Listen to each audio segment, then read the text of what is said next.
10, 9, 8, 7, 6, 5, 4, 3, 2, 1, 0.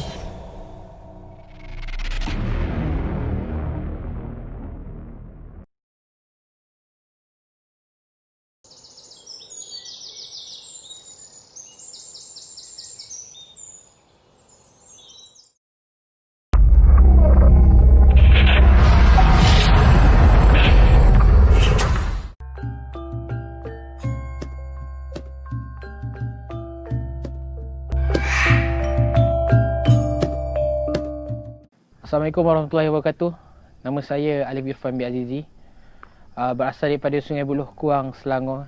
Berusia 26 tahun. Pekerjaan saya adalah penjaga kubur.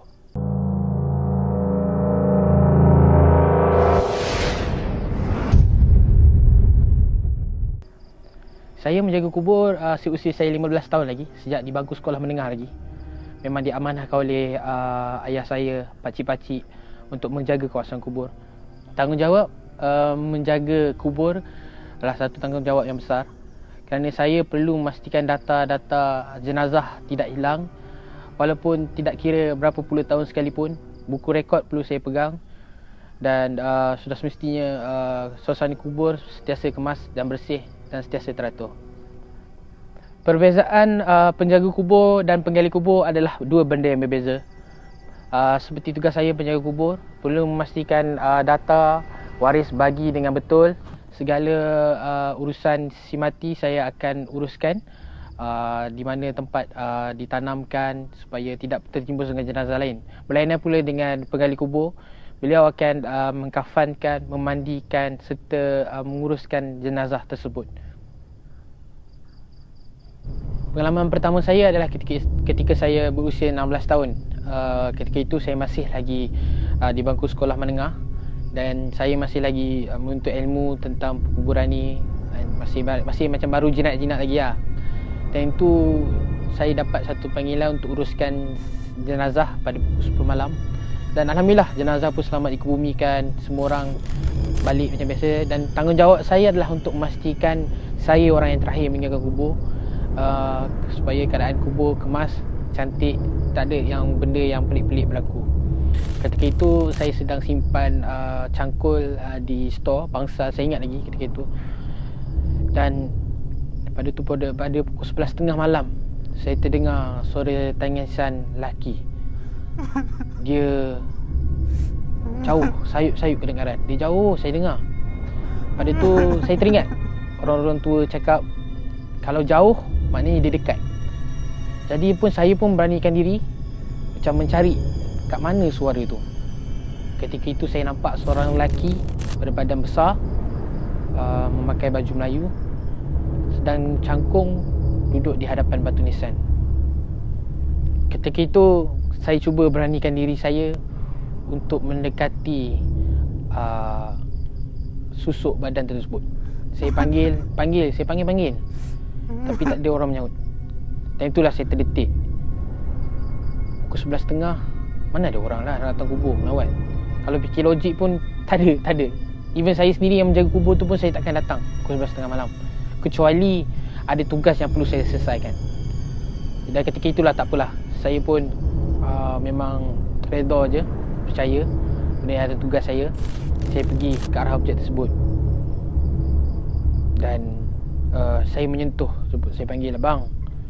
Ketika saya menyentuh susuk tubuh tersebut, dia berpaling muka kepada saya.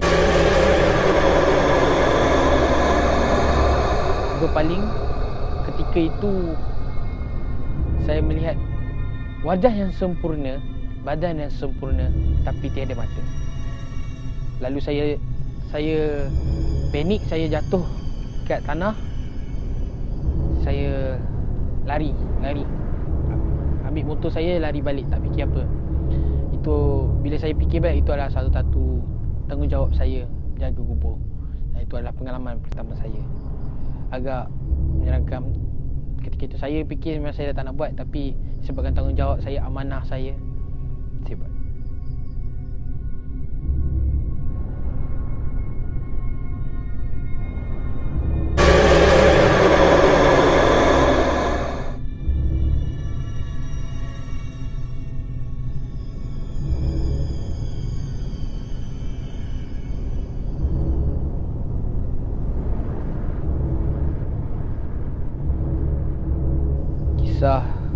Islam saya yang kedua ni ketika saya berusia 23 tahun. 23 tahun saya ingat lagi time tu. Saya perlu siap sediakan barang peralatan untuk menguruskan jenazah esok pagi. Jadi jenazah tu meninggal malam. Jadi saya kena standby barang-barang malam tu juga, dalam lingkungan pukul 12.30 malam, pukul 1 lah time tu. Kebetulan time tu saya seorang dulu sementara tunggu kawan saya sampai. Jadi dalam keadaan yang saya tak tenang, sebab saya dah biasa lalui benda ni, saya rasa macam tak perlu pun kawan, tak apa, saya pergi juga. Ketika saya prepare barang-barang, peralatan cangkul semua saya bersihkan untuk esok, dekat bangsal tu saya dengar orang panggil nama saya. Sayup jauh kedengaran. Dia panggil. Saya memang dengar, tapi benda tu bagi saya benda tu biasa. Tapi lama kelamaan bila kerap kali dia memanggil, jadi benda tu satu gangguan bagi saya. Jadi saya pun tanpa berfikir panjang, saya pun pergi cari. Saya pergi ke arah suara tersebut. Saya cari. Jadi saya perasan suara tu di sebalik pokok besar.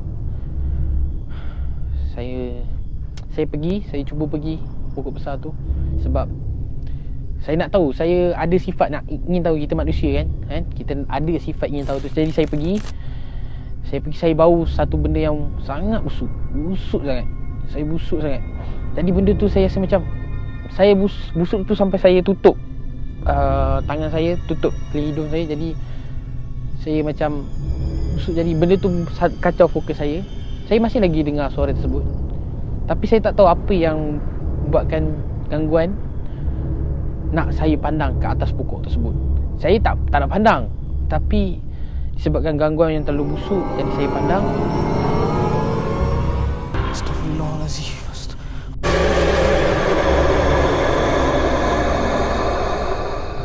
Saya nampak satu susuk tubuh wanita bertenggek di atas batang pokok. Dia tenggek batang pokok tu, rambut dia panjang, tapi kita tak nampak muka dia. Kita tak nampak, tak jelas. Tapi dalam movie, kalau kita tengok dalam movie, kita akan nampak tau. Tapi saya tak nampak, dia tutup muka dia. Sama-sama. Saya tak fikir panjang. Time tu memang saya dah panik sangat. Saya boleh cakap dalam hati saya, Allahu Akbar, Allahu Akbar, Allahu Akbar. Saya terus capai saya terus lari. Saya lari ke bangsal. Kawan saya datang, saya terus naik atas motor dia, terus balik. Saya cakap, malam ni tak boleh.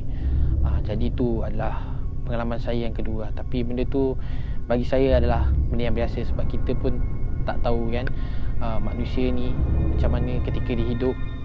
Tapi benda tu semua kita akan lalui lah.